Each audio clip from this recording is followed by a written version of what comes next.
Me da mucho gusto saludarlos. Antes de comenzar con esta reflexión, quiero invitarlos para que se suscriban a este canal. Es completamente gratis. De esa manera ustedes van a recibir una notificación cuando subamos un nuevo video. El tema que vamos a estudiar el día de hoy es la segunda parte de las características de un falso profeta. En la primera parte vimos que profetizar significa hablar de parte de Dios y dijimos que todo aquel que se dice ser siervo de Dios realiza el trabajo de un profeta. También en el video anterior vimos que Jesús nos advierte que debemos tener cuidado porque muchos falsos profetas se levantarían después de que él se fuera. Y vimos dos características de un falso profeta. Vimos que un falso profeta solo habla palabras agradables a la gente. Y también vimos que un falso profeta solo busca su reconocimiento personal. Hoy vamos a ver las últimas tres características de un falso profeta. En tercer lugar, las palabras de un falso profeta nunca se cumplen. Deuteronomio 18, 21 y 22 dice: y si ustedes piensan, ¿cómo podremos saber que lo que se ha dicho no es la palabra del Señor? Deben tener esto en cuenta. Si lo que el profeta ha dicho en nombre del Señor no se cumple, es señal de que el Señor no lo dijo, sino que el profeta habló movido solo por su orgullo. Por lo tanto, no le tengan miedo. Me acuerdo mucho de un músico cristiano que estaba enfermo de cáncer. A este hermano muchos cantantes cristianos le decretaron y le declararon sanidad, pero al final no sanó. Y si nosotros tomamos en serio la palabra de Dios, todos esos que le declararon y que le decretaron sanidad son unos falsos profetas, porque sus palabras no se cumplieron. Pero lo alarmante es que muy pocos le dan importancia a la palabra de Dios, y estos cantantes cristianos que dijeron falsas profecías siguen hablando en nombre de Dios y la gente lo sigue escuchando. También escuché a un supuesto apóstol muy famoso que profetizó que Argentina iba a ganar el mundial y no ganó. También ese hombre profetizó que Venezuela iba a salir de la crisis en la que se encontraba y tampoco sucedió. Muchos han profetizado avivamientos que no han sucedido, sanidades que no han ocurrido, y lo alarmante es que hoy en día muchos cristianos usan a la ligera la palabra como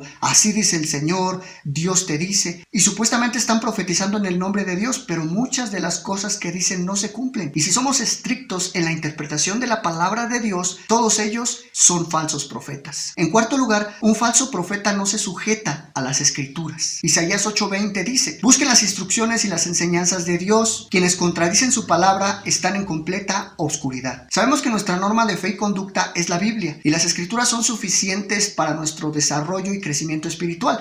No necesitamos nada más que las escrituras, y lo único que la iglesia necesita para vivir en victoria son las enseñanzas puras y completas de la Biblia. Y el peligro comienza cuando alguien afirma tener una nueva revelación o cuando enseñan cosas extrañas. Podemos ver en internet que muchos supuestos siervos de Dios le enseñan a la iglesia a practicar cosas raras y antibíblicas. Por ejemplo, un supuesto pastor se metió en una tina de agua y le dijo a su congregación que tenía que tomar de esa agua donde él se había bañado para que recibieran la unción. Otro supuesto profeta o apóstol mojaba a las personas con una manguera afirmando que de esa manera recibirían la unción. Así podemos ver chicles ungidos, la unción de la chancla, predicadores que patean a las personas para que supuestamente se llenen del Espíritu Santo. Pero todas esas raras prácticas no están de acuerdo con lo que enseña la Biblia, y debemos entender que todo aquel que afirma hablar de parte de Dios, pero que no enseña o no practica estrictamente lo que está en la Biblia, es un falso profeta. Y en quinto lugar, un falso profeta tiene un mal comportamiento. Mateo 7, 15 y 16 dice: ten cuidado con los falsos profetas que vienen disfrazados de ovejas ofensivas, pero en realidad son lobos feroces. Puedes identificarlos por sus frutos, es decir, por la manera en que se comportan. ¿Acaso puedes recoger uvas de los espinos o higos de los cardos? La palabra favorita de los falsos profetas es: solo Dios puede juzgar o tú no me puedes juzgar. Y les gusta mucho esa frase porque su vida y su comportamiento no son correctos a la luz de la Biblia. Y Jesús nos enseñó que debemos analizar la vida de aquellos que afirman ser siervos de Dios, no para criticarlos, sino para que podamos reconocer cuando la persona que está al frente enseñando es un verdadero o un falso profeta. En 1 Timoteo podemos ver una lista de requisitos que debe cumplir toda aquella persona que verdaderamente es un siervo de Dios. 1 Timoteo 3 del 1 al 7 dice: la siguiente declaración es digna de confianza. Si alguno aspira a convertirse en un líder de la iglesia, desea una posición honorable. Por esta razón, un líder de la iglesia debe ser hombre que lleve una vida intachable, debe ser fiel a su esposa, debe tener control propio, vivir sabiamente y tener una buena reputación. Con agrado debe recibir visitas y huéspedes en su casa. También debe tener la capacidad de enseñar. No debe emborracharse ni ser violento, debe ser amable, no debe buscar pleitos ni amar el dinero. Debe dirigir bien a su propia familia y que sus hijos lo respeten y lo obedezcan. Pues si un hombre no puede dirigir a los de su propia casa, ¿cómo podrá cuidar de la iglesia de Dios? Un líder de la iglesia no debería ser un nuevo creyente porque puede volverse orgulloso y el diablo lo haría caer. Además, la gente que no es de la iglesia debe hablar bien de él para que no sea deshonrado y caiga en la trampa del diablo. Dios nos da una lista de características para que nosotros como cristianos podamos distinguir entre un verdadero siervo de Dios y uno que no lo es. Por eso debemos analizar la vida de las personas que nos están enseñando